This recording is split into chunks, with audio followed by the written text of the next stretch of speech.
السلام علیکم ورحمۃ اللہ وبرکاتہ۔ شیطان انسان کا دشمن ہے، کیونکہ قرآن کریم میں صاف صاف الفاظ میں آیا یا ایھا الذین آمنوا ادخلوا فی السلم کافۃ ولا تتبعوا خطوات الشیطان، اے ایمان والو تم مکمل طریقے سے اسلام کے اندر داخل ہو جاؤ اور شیطان کے نقش قدم پر نہ چلو، انہ لکم عدو مبین، کیونکہ شیطان تمہارا کھلا ہوا دشمن ہے۔ اب شیطان انسان کو مختلف طریقوں سے، طرح طرح کے ہتھ گھنٹوں سے انسان کو بہکاتا ہے، اپنے جال میں پھنساتا ہے۔ شیطان کا سب سے پہلا ہتھیار انسان پر یہ ہوتا ہے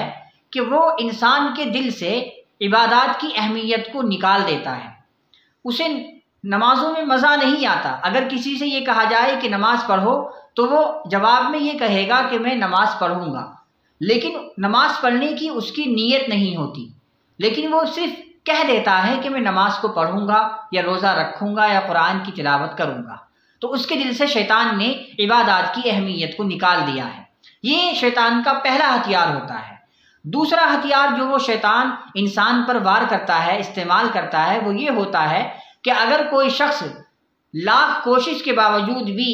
شیطان کی لاکھ کوششوں کے باوجود بھی نیکی کرنے پر آمادہ ہو جاتا ہے، نیکی کرنے کو تیار ہو جاتا ہے، تو اب شیطان اس سے یہ کہتا ہے کہ چل ٹھیک ہے تو نیکی کر رہا ہے، لیکن ہم یہ نیکی کل سے کریں گے، ہم یہ نماز کل سے پڑھیں گے، ہم اللہ کے سامنے توبہ کل سے کریں گے، اور جس نے اس بات پر آ کر کل پر کام کو ٹال دیا تو وہ پھر نہیں کرتا۔ جو کام ٹل جاتا ہے اسے ٹال ہی دیا جاتا ہے،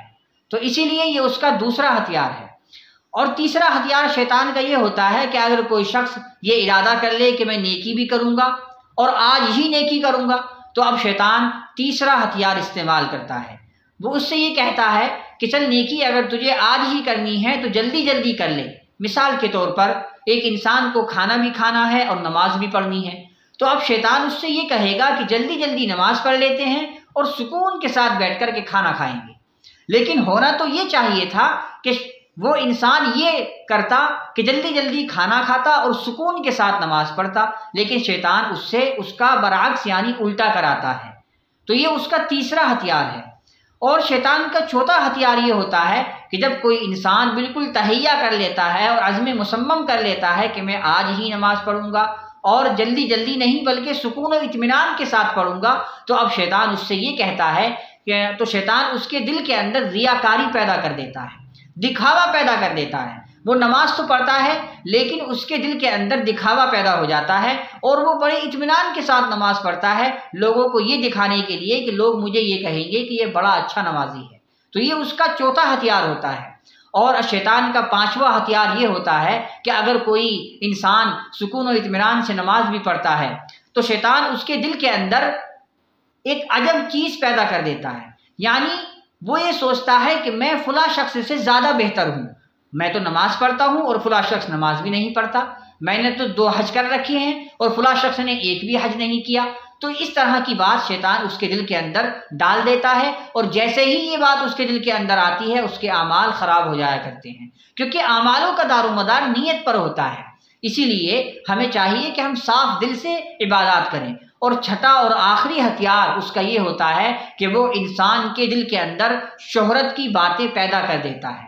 اس کو زبان سے کہتے ہوئے تو مزہ نہیں آتا، لیکن اگر کوئی اس کی تعریف کرے تو اسے بڑا ہی مزہ آتا ہے۔ اگر کوئی کسی انسان کی اس شخص کی تعریف کرے گا تو اس شخص کو مزہ آئے گا کہ لوگ میری تعریف کر رہے ہیں، اور تعریف کرتے کرتے وہ پھر نمازی بھی چھوڑ دیتا ہے، عبادات سے دور ہو جاتا ہے۔ وہ یہ سوچتا ہے کہ اب تو لوگ مجھے اچھا سمجھتے ہیں، لہذا اب مجھے کیا ضرورت ہے نمازیں پڑھنے کی۔ تو یہ شیطان کے وہ ہتھیار ہیں کہ جس پر بھی وہ اس طرح کے ہتھیار کا وار کرے گا اور استعمال کرے گا، وہ انسان بالکل بیکار ہو جائے گا اور عبادات سے دور ہو جائے گا، اور اپنی دنیا بھی برباد کر لے گا اور آخرت بھی برباد کر لے گا۔ اس لیے ہمیں چاہیے کہ ہم شیطان کے چالوں سے بالکل دور رہیں، اور اس طرح کے خیالات آئیں تو ہم اس کو دور پھینک دیں، اپنے دل کے اندر عبادات کی اہمیت کو ڈالیں اور نمازوں کو بالکل آہستہ اور اطمینان کے ساتھ ادا کریں، اور دکھاوے سے، ریاکاری سے اپنی حفاظت کریں، اور شہرت پسندی سے اپنی حفاظت کریں۔ اللہ ہم تمام کو صحیح طریقے سے عبادات کرنے کی توفیق عطا فرمائے۔ السلام علیکم ورحمۃ اللہ وبرکاتہ۔